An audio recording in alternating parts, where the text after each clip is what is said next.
नमस्कार, मैं चंद्रशेखर जोशी। देवभूमि टुडे में आपका स्वागत है। उत्तराखंड राज्य को 24 साल पूरे हो गए हैं, लेकिन इस राज्य के निर्माण में जिन लोगों ने योगदान दिया वह इन 24 सालों में उत्तराखंड के बारे में क्या सोचते हैं। उत्तराखंड के संघर्ष, उत्तराखंड के आंदोलन में उनकी जो भूमिका रही, जो भागीदारी रही, उसके जो कारण उन्होंने तब तलाशे, तब देखे, जो सपना उस दौर में देखा और 24 सालों के बाद वो उत्तराखंड को किस रूप में देखते हैं, क्या उपलब्धियां हासिल हुई, कितने वो सपने पूरे हुए और क्या लक्ष्य हासिल करना अभी बाकी है। जो गति विकास की है, जो गति ग्रामीण क्षेत्र में पलायन को रोकने की है, जो गति शिक्षा, स्वास्थ्य, परिवहन जैसे अहम मुद्दों की है, उनको लेकर उनका क्या नज़रिया है, इसको जानने के लिए हम 2 बार के विधायक पूरन सिंह फत्याल साहब से बात करते हैं। बहुत धन्यवाद फत्याल साहब। राज्य आंदोलन की लड़ाई में आपकी भागीदारी कैसे हुई और राज्य आंदोलन की लड़ाई का जो मकसद तब था, राज्य बनने के बाद उस मकसद को कितना पूरा होते हुए आप देख रहे हैं। जब हम पहली बार राज्य आंदोलन में हमने भागीदारी की, लगभग हम 19-20 साल के थे। 88 में उत्तराखंड क्रांति दल एक था जिसका नेतृत्व तत्कालीन विधायक काशी सिंह हरी डिडियाट के विधायक थे। उनके संपर्क में हम आए तो जब कहीं पर भी जुलूस निकालना है, प्रदर्शन करना है, तो उनको लाने के लिए व्यक्तियों को संसाधन बहुत कम होते थे, बहुत संघर्ष होता था। चाहे जिला मुख्यालय पिथौरागढ़ हुआ करता था, हम लोग पिथौरागढ़ जाते थे, कभी गैर संलग्न होता था, तो इस तरह से एक पब्लिक दबाव बनाया जाता था। जब राज्य आंदोलन की बात होती थी तो उस टाइम हम बड़े बड़े सपने दिखाए जाते थे पहाड़ के लोगों को कि अपना राज्य होगा, आपके आईएएस होंगे, आपके पीसीएस होंगे, आपके अफसर होंगे, जल जंगल में आपका अधिकार होगा। इन लोगों मुद्दों को लेके हम आंदोलन करते थे। यूपी जैसा बड़ा प्रदेश होने के बाद हमारा जो पिछड़ेपन का कारण यह है कि जो है हमारी सुनवाई नहीं होती है। 425 की विधानसभा यूपी में हुआ करती थी और हमारे लोगों के 17-18 विधायक उत्तराखंड में मात्र हुआ करते थे, तो इनकी जन सुनवाई नहीं होती थी। इसी उपेक्षा के कारण ही एक बड़ा आंदोलन उत्तराखंड क्रांति दल ने चलाया था। उसमें हमने सहभागिता निभाई, हम युवा थे, हमने आंदोलन, उसके बाद 89 का भी जो उत्तराखंड क्रांति दल ने राज्य के उस पर चुनाव लड़ा, उनको अच्छा सपोर्ट भी मिला, तो ये आंदोलन बड़ा तेजी से चला। उस टाइम मेन मकसद ये था कि हम इतने बड़े प्रदेश में 18-20 करोड़ की जनसंख्या, आज तो 23-24 करोड़ है, मात्र 60-70 लाख की जनसंख्या उत्तराखंड की है। हम उपेक्षित हैं। जब यूपी में कोई पॉलिसी बनाई जाती थी वो तराई के नाम से बनाई जाती थी, तो उसी का हिस्सा उत्तराखंड होता था। लास्ट में जो बजट एलोकेट होता था वो बजट यहाँ के मानकों के आधार पर खर्च नहीं होता था, उपेक्षित उत्तराखंड था। तो उस टाइम लोगों पे जोश खरोश भी था, हर आदमी ने सहयोग भी किया आंदोलन में। ये नहीं चाहे सरकारी कर्मचारी ने, व्यापारी ने सहयोग किया, चाहे स्टूडेंट ने किया, चाहे राजनेताओं ने किया, हर आदमी इसमें, चाहे पंचायत प्रतिनिधि, सबकी भागीदारी रही। सबके दिल में ये था कि एक बार राज्य बन जाएगा तो हम तरक्की करेंगे, और धीरे धीरे ये संघर्ष करते करते राज्य बना भी। आज 9 नवंबर को 24 साल पूरे होके 25 में प्रवेश कर रहे हैं, लेकिन उस बार की जो आशाएं लोगों थी, थोड़ा बहुत निराशा हाथ लगी है। लेकिन चलो, जो लक्ष्य राज्य का था वो तो प्राप्त हुआ, लेकिन उसके बाद जो संसाधन जुटने थे, संसाधन जुटे भी, उनका सदुपयोग उतना नहीं हुआ, कहीं कहीं उनका दोहन भी हुआ है। चाहे हम जनप्रतिनिधि ने किया, चाहे सरकारी कर्मचारियों ने किया, लेकिन उपलब्धियां भी हुई। जब पूरे उत्तराखंड में हम देखते थे टीचरों का अभाव था या डॉक्टरों का अभाव था, जहां 100 डॉक्टर हैं आज 1000 है, जहां एक मेडिकल कॉलेज है वहां 10 मेडिकल कॉलेज। उपलब्धियां हुई हैं, लेकिन जो वर्तमान परिस्थितियां हमारे देश की या यहाँ की हैं, तो थोड़ा ईमानदारी की भी आवश्यकता है। जब तक हमारे राजनेता, कर्मचारी, ड्यूटी वाला कोई भी व्यक्ति, पहले उसको ईमानदारी करनी पड़ेगी, तब हम उसको लाभ मिलेगा।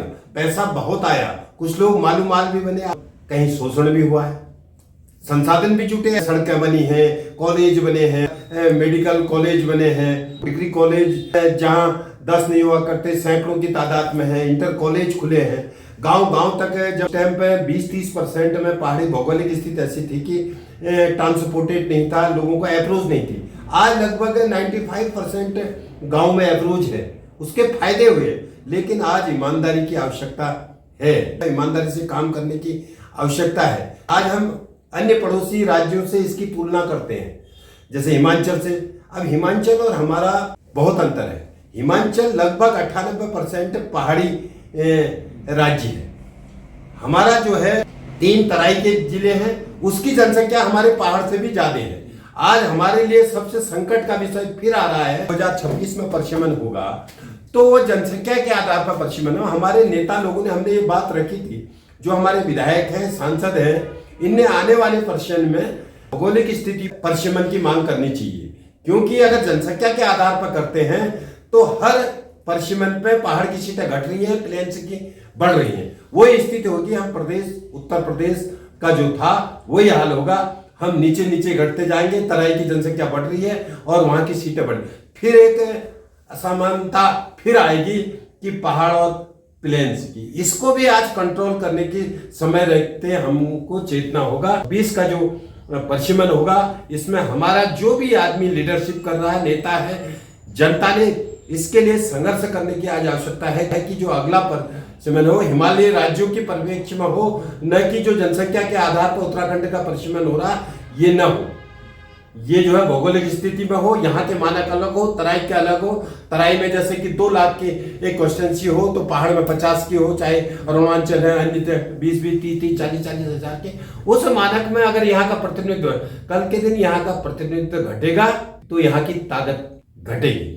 क्योंकि हम तो राज्य आंदोलन की शुरुआत से लेके आज तक और जनता के सहयोग से 2 बार विधायक के 12 से 22 तक विधायक भी रहे, और 96 से लेके 8 तक 12-14 साल जिला पंचायत में भी रहे, सहकारी समिति में 91 से 96 तक सहकारी समिति में भी रहे। तमाम जन आंदोलन हमने किए। चाहे पलायन तो तभी रुकेगा, जैसे आपने कहा कि एग्रीकल्चर है, आपका पशुपालन है, इसमें लोग आ रहे हैं, लेकिन उतनी मात्रा में नहीं आ रहे हैं। उनको सुविधा देनी पड़ेगी, सब्सिडी देनी पड़ेगी आगे बढ़ाने के लिए। चाहे कोऑपरेटिव सेक्टर में एक बार शुरुआत हुई थी कि अच्छे उनको दुकानदारी बिजनेस करने के लिए, पलायन रोकने के लिए उनको संसाधन के लिए छोटे ढाबे खोले या कोई अपना संसाधन जोड़े, उसके लिए सरकार ने प्रेरित किया। उसका लाभ उतना ज्यादा नहीं मिला। आज जैसे कि जो पहाड़ की स्थिति है, पहाड़ जैसे कि आप सुविधाजनक स्थानों पर नौकरी करना चाह रहे हैं। अब जब आदमी की सुविधाजनक ये मानसिकता जब तक आदमी की नहीं होगी और पहाड़ के लोगों के मन में ये नहीं होगा कि इस पहाड़ को हम नहीं संभालेंगे तो कौन संभालेगा। पहाड़ का जो भी आदमी अच्छी पोस्ट में है या जनप्रतिनिधि है, वो पहले अपने गांव को देखे, वो प्लान न करे। ठीक है, आना जाना उसके संसाधन, एक जनप्रतिनिधि को अगर देहरादून जाना है जाना पड़ता है, कभी दिल्ली भी जाना पड़ता है, लेकिन वो अपना गाँव न छोड़े और लोगों को प्रेरित करे कि भाई तुम्हें हम संसाधन जुटा रहे हैं, तुम्हें हम विभाग से सब्सिडी दिला रहे हैं, हम तुम्हें कृषि के क्षेत्र में यंत्र दिला रहे हैं, ये काम करो करके इसके लिए प्रेरित करना पड़ेगा, तभी हम निश्चित तौर पर आगे बढ़ेंगे। सबसे दुविधा का विषय ये है कि अगर 26 का परिसीमन फिर जनसंख्या के आधार पर होता है तो पहाड़ की 3-4 सीटें कम होगी। हर 10 साल 20 साल में जब परिसीमन होगा तो पहाड़ और प्लेन इस छोटे राज्य बनाने का भी फायदा और पहाड़ी लोगों को उसका फायदा नहीं मिलेगा। पटियाल साहब, आपने एक अहम बात कही, पहाड़ी राज्य उत्तराखंड में 2 से 3 जिले ऐसे हैं जो मैदानी हैं, लेकिन कम मैदानी जिले देहरादून, हरिद्वार, उधम सिंह नगर और आधा नैनीताल, इन 3 जिलों का जो वर्तमान में 41 विधानसभा सीटें हैं और 29 सीटें पहाड़ में है। यानी कि पहाड़ी राज्य में पहाड़ एक प्रकार से उपेक्षा की स्थिति में है। उत्तर प्रदेश के दौर में कर्मचारियों की तैनाती उन क्षेत्रों में होती थी, जब पर्वतीय क्षेत्र में, तो 3P कहते थे, प्रोबेशन में, प्रमोशन में या पनिशमेंट में कर्मचारी को भेजा जाता था। कमोवेश आज भी वही स्थिति है। और अगले 2 सालों में जो परिसीमन होगा विधानसभा का, तो उसमें ये खतरे कि अगर केवल परिसीमन का आधार आबादी रहता है, उसमें क्षेत्रफल को नहीं जोड़ा जाता है, जैसे नॉर्थ ईस्ट के राज्यों में ये व्यवस्था है, तो उससे बहुत बड़ा क्षेत्र और खास तौर पे परिसीमन में पर्वतीय क्षेत्र को तो नुकसान होगा ही। ये बॉर्डर एरिया है, इसमें जो सीमांत का जो क्षेत्र है नेपाल से और चीन से जो लगा हिस्सा है, उसकी सुरक्षा भी इनडायरेक्ट रूप में खतरे में पड़ेगी। गांव खाली होंगे, तो इन सब को लेकर आपके स्तर से, आपकी पार्टी के स्तर से किस तरह से आवाज उठाई जा रही है? क्या खतरे आने वाले वक्त में हो सकते हैं अगर परिसीमन को पहाड़ी परिस्थितियों के आधार पर न किया जाए? हम हर जगह जहाँ पर डिस्कस करते हैं, जहाँ पर इसका औचित्य निकलता है, चाहे विधायक हैं, पूर्व विधायक हैं या सरकारी मैसेंजरी हैं, जहाँ परिसीमन की बात आती है, हमने हर व्यक्ति से यही एक निवेदन किया है कि आने वाला जो परिसीमन होता है 2026 में, उसमें उत्तराखंड के लोगों ने जोर शोर के इस मांग को उठाना चाहिए। अगर इसको आज नहीं चेतेंगे तो कल के दिन केवल बॉर्डर की सुरक्षा का मामला हो, चाहे प्लान का मामला हो, इसका जो कंसेप्ट था, जो हमें राज्य प्राप्त हुआ है, वही स्वतः खत्म हो जाएगा जब तराई की सीटें बढ़ जाएंगी। कल के दिन 20 सीटें यहाँ की रह जाएंगी, 50 वहाँ की हो जाएंगी, तो यूपी के मानक के आधार पर हो जाएगा। तो इस राज्य का तो कंसेप्ट ही खत्म हो जाएगा। जो पहाड़ी राज्य हम कहलाएंगे नहीं। आज हम उत्तराखंड राज्य कह रहे हैं, तो उत्तराखंड किस आधार पर हम कहेंगे, पहाड़ी राज्य किस आधार पर कहेंगे? जब हमारी परसेंटेज नहीं होगी, हमारी जनसंख्या के आधार पर सीटें नहीं होगी, प्रतिनिधित्व तो नहीं होगा, तो हम किस आधार पर उसको उत्तराखंड राज्य कहेंगे? ये भी एक चिंता का विषय है। इसके लिए हम लोग अपनी पार्टी के फोरम में भी इसको बात रखेंगे, अपनी कोशिश करेंगे, और पार्टी ने इस बात को रखना चाहिए, क्योंकि भारतीय जनता पार्टी ने इस राज्य को दिया है। अटल बिहारी वाजपेयी जी ने यहाँ की भावना को समझते हुए राज्य दिया है। तो इस भावना को देखते हुए हमारे पार्टी को भी इसकी चिंता करनी चाहिए कि जो भौगोलिक स्थिति पे यहाँ का परिसीमन हो अगला, न कि जनसंख्या के आधार पे, तब ये राज्य उत्तराखंड राज्य का औचित्य बचेगा। जब कोई भी आदमी यूपी के टाइम पे पनिशमेंट पे कर्मचारी भेजा जाता था पहाड़, आज भी वही स्थिति है। अगर कोई भी आदमी अगर धारचूला भेजा जा रहा है, मुंशियारी भेजा जा रहा है, कपकोट भेजा जा रहा है, वो आ नहीं रहा, अपने अटैचमेंट की कोशिश कर रहा है या ज्वाइन नहीं कर रहा है, वही स्थिति है जो यूपी के साथ थी। इसके लिए हमें सबको चिंता करनी चाहिए। निश्चित तौर पर हमें आशा भी है कि भारतीय जनता पार्टी चिंता करेगी, क्योंकि भारतीय जनता पार्टी ने ये राज्य दिया है। तो निश्चित तौर पर अगर इसको पाला पोसा है तो इसकी सुरक्षा करना और इसको सुधारने का काम भी भारतीय जनता पार्टी का पहला दायित्व बनता है, जो केंद्र में भी है और राज्य में भी है। और बाकी विपक्षियों को भी मैं तो निवेदन करूंगा कि ये परिसीमन के मामले में सबको एकजुटता होकर ऐसी परिस्थितियां पैदा करें कि जैसे राज्य प्राप्त के लिए परिस्थितियां पैदा करी थी, सरकार ने राज्य देना पड़े, और आज ऐसा एक जन आंदोलन हो कि केंद्र सरकार को यहाँ की जो परिसीमन हो वो भौगोलिक स्थिति पर करना पड़े, तभी ये राज्य सुरक्षित बचेगा। प्रत्याल साहब, आपने कहा कि 24 साल में विकास काफ़ी हुआ है, और हुआ भी है, सड़कों का विस्तार हुआ है।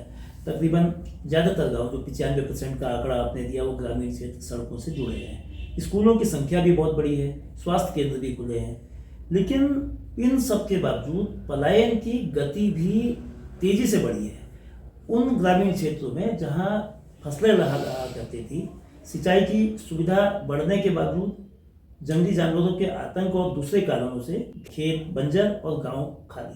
तो इस पलायन को रोकने के लिए क्या होना चाहिए? और दूसरा पलायन राजनीतिक लोगों का भी हो रहा है। नेताओं के पलायन को लेकर भी लोग सवाल उठाते हैं कि वो अपनी वो सीटें देखते हैं जो उनके लिए आसान सीटें हैं, जैसे कई शीर्ष नेताओं ने भी ऐसा किया है।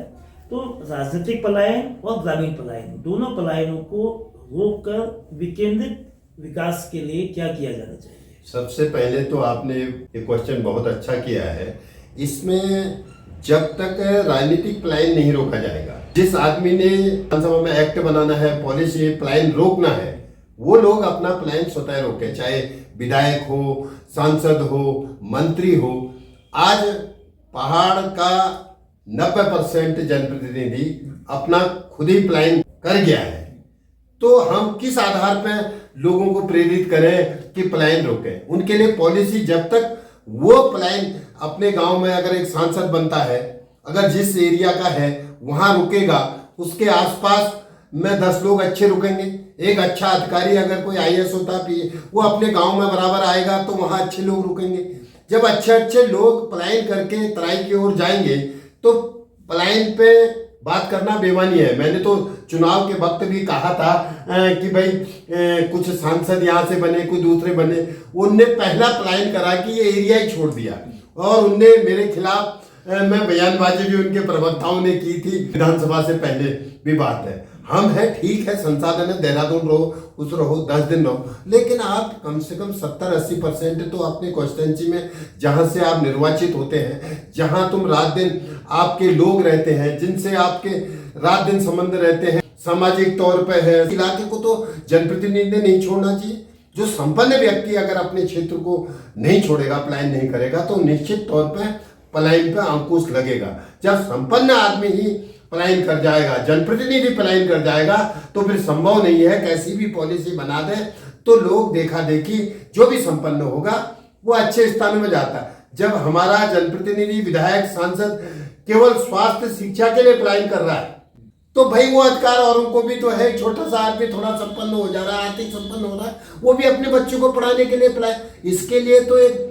जो प्लानिंग है, जैसे कृषि का है, पशुपालन पे है, ये होटल व्यवसाय में, पर्यटन पे है, तमाम स्कीमें आज चल रही हैं। उसके लिए हमारे अच्छे लोगों को यहाँ रुकना भी तो जरूरी है। जब वातावरण अच्छा होगा तब पलायन रहेगा। और बाहर का टूरिज्म वगैरह भी, हम टूरिज्म सेक्टर में आज 10 लोग छोटे होटल व्यवसाय कर रहे हैं, होम स्टे कर रहे हैं। जब अच्छे लोग यहाँ रुकेंगे तभी तो वहाँ का वातावरण अच्छा होगा, तभी तो पर्यटन आएगा, पलायन रुकेगा। जब वातावरण पहले हमें अच्छा करना पड़ेगा, और इसके लिए अधिकतर जनप्रतिनिधि दोषी होता है। जो पहाड़ का आज पलायन हो रहा है, तो उसके लिए कोई दोषी नहीं है कि जो हमारी नीति सही नहीं है। हम खुद जिस मार्ग में चलना चाहते हैं, जिससे हम आईना दिखाते हैं कि आप पलायन न करें, हम खुद पलायन कर रहे हैं। पहले अपनी ग्रहवान पे जनप्रतिनिधि को झांकना पड़ेगा, तब उत्तराखंड का जो पलायन रुकेगा। उत्तराखंड का आंदोलन हुआ था, उसमें पढ़ाई और रोजगार 2 चीज़ें तो थी ही, लेकिन साथ में नशे की बढ़ती प्रवृत्ति उस समय भी ये शुरू हो गई थी। क्योंकि शराब की दुकानें उत्तर प्रदेश की सरकार ने जगह जगह खोली थी, उन गाँवों में भी खोली थी जहाँ पानी तक की व्यवस्था नहीं थी। तो उत्तर प्रदेश से ज़्यादा भयावह स्थिति उत्तराखंड बनने के बाद नशे को लेकर हुई है। तो नशाखोरी बदले हुए रूप में हो रही है। शराब के अलावा दूसरे भी खतरनाक नशे हो रहे हैं जो युवा पीढ़ी और उत्तराखंड के भविष्य को चौपट कर रहे हैं। तो इसको रोकने के लिए सरकार को क्या करना चाहिए, राजनीतिक दलों को क्या करना चाहिए और सामाजिक कार्यकर्ताओं को क्या करना चाहिए? नंबर 1 तो जो है ये नशाखोरी हो रही है, ये बहुत चिंता का विषय है। हमने तो 90 के दशक में भी जब उत्तराखंड में पहाड़ी परिप्रेक्ष्य में अपने इलाके में भी नौसादर की शराब बनती थी, बताते थे कच्ची, उसके खिलाफ हमने एक जन आंदोलन महिलाओं के सहयोग से, यहाँ के युवाओं के सहयोग से, युवक मंगल दल, महिला मंगल दल बनाने से एक सामाजिक चेतना लाकर उस चीज़ को हमने ख़त्म किया था। जो गांव में कच्ची ड्रमों बनती वो पूर्ण बंद हुई। लेकिन आज राज्य बनने के बाद चिंता का विषय हो गया है कि स्माइक जैसा ये पहाड़ में प्रवेश कर रहा है बहुत ज़्यादा मात्रा में। इस पे कहीं पर अंकुश नहीं है। हर तीसरा घर इससे पीड़ित है और इसके लिए सरकार को तो ठोस कदम उठाने चाहिए। इसके साथ साथ ही हर व्यक्ति को, जो गार्जियन है, उसने अपने घर में ऐसा वातावरण बनाना चाहिए। लोगों को एक सामाजिक वातावरण भी बनाने की जरूरत है। सरकार को तो चिंता करने की जरूरत है। हर घर के गार्जियन को भी अपने बच्चे को देखने की जरूरत है, क्योंकि ये नशा पूरे पहाड़ को खोखला कर दिया है। और हमारा तो ये बॉर्डर के एरिया, मैं तो कहता हूँ कि हर तरफ से बर्बाद हो रहा है। मैं खटीमा बैठ रहा हूँ, टानुपुर बैठ रहा हूँ, और ये जुए से भी अब कैसनो जैसा नेपाल पे है। 50% लोग कह रहे हैं हमारे बच्चे बर्बाद हो रहे हैं, कैसनो नेपाल में है। और वहां के लोग तो वहां के लोगों को पाबंदी है और बाहर के लोगों को तो इसमें भी हमारे जनपद चंपावत जो बॉर्डर एरिया में है, इसको तो पुलिस प्रशासन ने बड़ी सख्ताई से लेना चाहिए। जो कैसनो में हर 3 दिन 4 दिन में यहाँ का युवा नेपाल जा रहा है, इसमें पाबंदी होनी चाहिए। जिसका वहाँ कारोबार ही नहीं है तो हफ्ते में प्रवेश न करे। इसको ट्रेस करना चाहिए कि व्यक्ति रोज रोज वहाँ क्यों जा रहा है। ये प्रशासन की भी जिम्मेदारी है। और इससे भी हमारा जो है जनपद चंपावत, उधम सिंह नगर, आसपास के ये जिले के बच्चे बर्बाद हो गए हैं और बड़े बड़े अच्छे बर्बाद है, कैसनो से भी बर्बाद हो गए। ये भी बड़ा एक चिंता का विषय है। उत्तराखंड को 24 साल हो गए हैं, लेकिन अभी भी परमानेंट राजधानी उत्तराखंड की नहीं बन पाई है। देहरादून स्थायी राजधानी थी, टेम्परेरी राजधानी थी, दीक्षित आयोग बना और गैरसैंण को राजधानी का नाम बेशक दिया, लेकिन वहाँ विधानसभा सत्र चंद दिन होता है और उसके बाद वो चैप्टर क्लोज हो जाता है। तो क्या पहाड़ी राज्य की राजधानी जैसे झारखंड और छत्तीसगढ़ ने अपनी राजधानी, नई राजधानी बनाई, तो उत्तराखंड में अब तक राजधानी नहीं बन जानी चाहिए, या फिर आगे कब राजधानी बन सकेगी? ये सबसे चिंता का विषय है कि पहाड़ी राज्य बना, पहाड़ की राजधानी आज तक पूर्ण रूप से नहीं बनी। इसका मेन कारण जो मेरा व्यक्तिगत सोचना है कि जो तराई की सीटें ज्यादा होगी, पहाड़ की सीटें कम आ गई, ये भी एक आड़े आ रहा है। जब विधानसभा का सेशन गैरसैंण में बनाया जाता है तो तमाम विधायक लोग लिख के देते हैं कि वहां ठंड हो रही है, सेशन देहरादून में चला जाए। जो केवल 3 दिन के विधानसभा में ठंड से बचने के लिए उनकी सोच हो कि वहां पर विधानसभा, वो क्या स्थायी राजधानी चाहेंगे?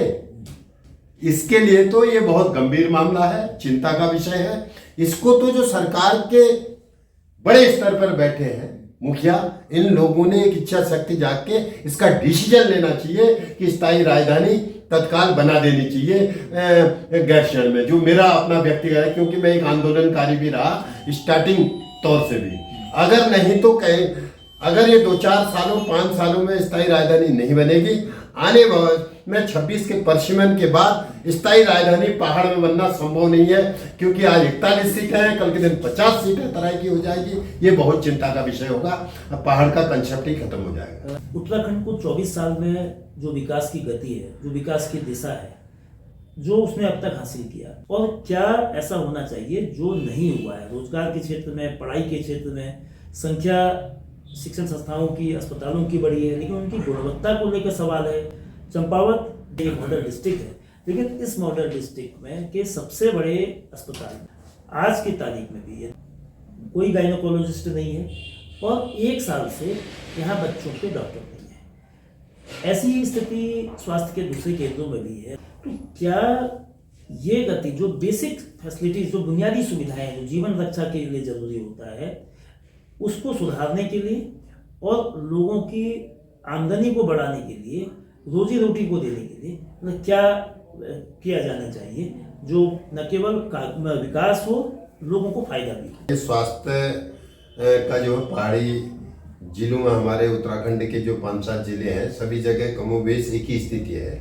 ये बहुत चिंता का विषय है कि 24-25 साल में भी हम स्वास्थ्य सेवा को दुरुस्त नहीं कर पाए। प्रयास हमने किए हैं, ऐसा नहीं है कि भाई हॉस्पिटल अपग्रेड हुए हैं, मेडिकल कॉलेज बने हैं, डॉक्टर हर साल 8-8, 10-10 मेडिकल कॉलेज हो गए हैं, कम से कम हजारों व्यक्ति पास आउट डॉक्टर निकल रहे हैं। जिस स्थिति में मेडिकल सुविधा मिलनी चाहिए वो स्थिति नहीं हो रही है। आज भी जहां से भी शिकायत आ रही है कि पहाड़ के अधिकतर हॉस्पिटल एक रेफर सेंटर बन चुके हैं। ये चिंता का विषय है। सरकार इसमें चिंता कर भी रही है, प्रयास भी कर रही है, लेकिन उतना सफल नहीं है, उतना बड़ा रिजल्ट भी नहीं आया। ऐसा कहना कि कुछ नहीं हुआ, हुआ बहुत कुछ है।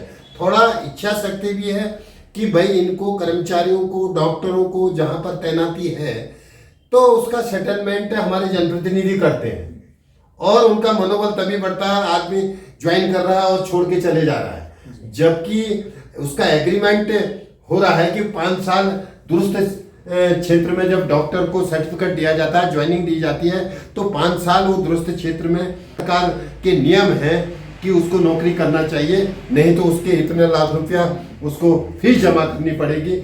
इसको भी आप बाईपास करते हुए आज परिस्थितियां ये आ रही है।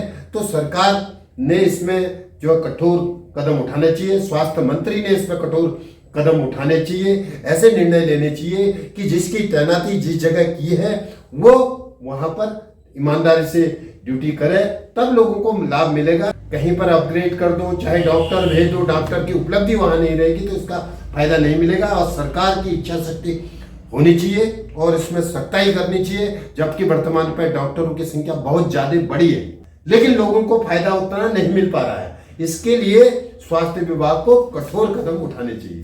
बहुत धन्यवाद फतेहाल साहब, आपने जो कहा कि विकास 24 साल में काफ़ी कुछ हुआ है और अभी बहुत कुछ होना बाकी है। स्वास्थ्य को लेकर उत्तराखंड बनने से पहले सिर्फ एक मेडिकल कॉलेज हल्द्वानी में था, जो बढ़कर 2 नए मेडिकल कॉलेज रुद्रपुर और अल्मोड़ा इस समय अस्तित्व में है, और पिथौरागढ़ निर्माणाधीन स्थिति में है। लेकिन जो नए 3 मेडिकल कॉलेज हैं उनकी भी स्थिति एक प्रकार से रेफरल सेंटर जैसी है। लेकिन सबसे बड़ी चिंता जो परिसीमन को लेकर है, जो उत्तराखंड के भविष्य से सीधी जुड़ी हुई है। अगर परिसीमन का आधार सिर्फ जनसंख्या होगा तो पहाड़ी राज्य की मूल अवधारणा है वो इससे पीछे हो जाएगी।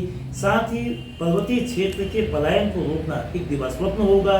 पहाड़ की खेती, पहाड़ की जो हरियाली है, जो हम जल जंगल जमीन के जो नारे दिए जाते थे उत्तराखंड राज्य निर्माण के समय, वह सब इससे नेपथ्य में आ जाएंगे।